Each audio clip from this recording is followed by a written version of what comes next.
Okay, here's your motivation. You're lost, you're angry in the woods, and no one is here to help you. Which brings us, puns and all, to today's video. I'm so sorry.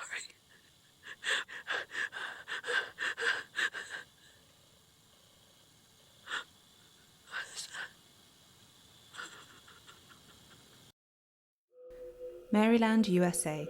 It's the 17th century, and George Calvert, 1st Baron Baltimore, an English politician, sought to establish the state as a safe haven for Irish and English Catholics. To enforce this security, he petitioned for the creation of the Maryland Toleration Act, the first law of its kind passed in 1649, which allowed certain religious groups the freedom to practice their faith without fear of persecution. In the years that followed, the Protestant population of Maryland increased. Rule under the Calvert family brought with it many challenges, economical, societal, and religious, ultimately leading to the Protestant Revolution in 1689. Catholicism became illegal as a result, and thereon the Protestants governed the land. Here, with our religious backdrop, we step back to 1654, and the first documented case of witchcraft in Maryland.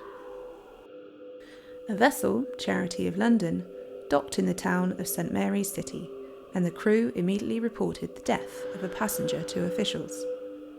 Told by Captain John Bosworth, Henry Corbin, a London merchant, and Francis Darby, a gentleman passenger, the story goes that the deceased, Mary Lee, was a witch. Rumour had spread amongst the crew and passengers of this accusation. However, the captain, keen to maintain order, refused to entertain the idea and resisted a trial at sea. Dissatisfied with the captain's decision, the crew took matters into their own hands. Waiting until she was alone, they took her prisoner, mercilessly searching her body for the witch's mark. Upon discovery of the mark, wart, mole, skin flap, whatever it was, they summoned the captain. Despite reports suggesting her confession was forthcoming, the captain refused to sentence the woman to death and again retired to his cabin. The next day, Mary Lee was found dead, hung by the crew. Mary's death caused alarm amongst the people of Maryland, who believed the incident confirmed the presence of witches. This alarm quickly escalated into slander. Maryland resident Richard Manship angrily confronted Peter Godson and his wife, local plantation owners, after they accused his wife of being a witch. According to Peter Godson, Mrs. Manship had declared in a jesting way, "They say I'm a witch." On another occasion, Godson and Manship came to blows at the latter's refusal to provide proof that his wife wasn't a witch. Completely normal behaviour. Ultimately, the Godsons were ordered to publicly apologise and pay damages, so common sense won the day in this case, not quite the burned at the stake drama you see in the movies. Several cases that led to convictions of not guilty followed. Elizabeth Bennet charged with witchcraft, burglary, murder and trespassing. Hannah Edwards, a widow, accused of witchcraft, enchantments and charms.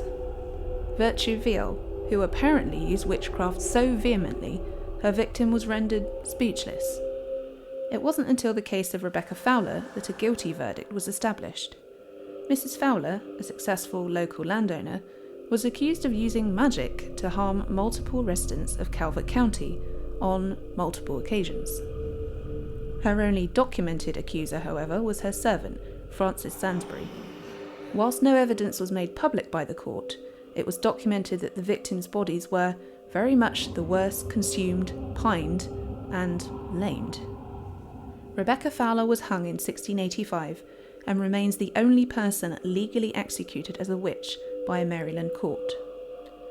We end on the case of Moll Dyer, a woman accused of being a witch, leading to her banishment from Leonardtown. The community of Leonardtown had been hit with disease and a poor harvest, which they determined was the result of witchcraft, obviously. After a church meeting, the town decided it was the elderly woman, Moll Dyer, who lived on the outskirts of town, that was to blame for their ill fortune. Upon being chased out of town by the overzealous mob, she stopped to rest against a large rock. Days later, she was found frozen to the same rock, her hand outstretched towards the sky.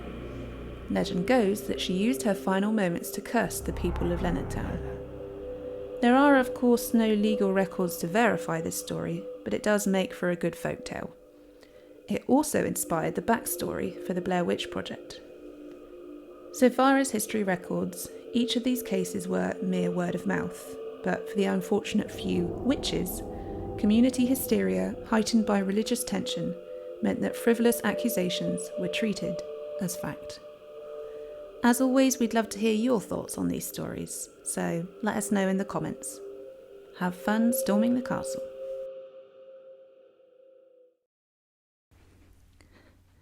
Thanks very much for listening. If you'd like to contact us or check out what we've been up to, you can find us on Twitter, Instagram, and Facebook. If you enjoyed the video today, please do like it, subscribe to the channel, and ding the bell to receive notifications about new videos.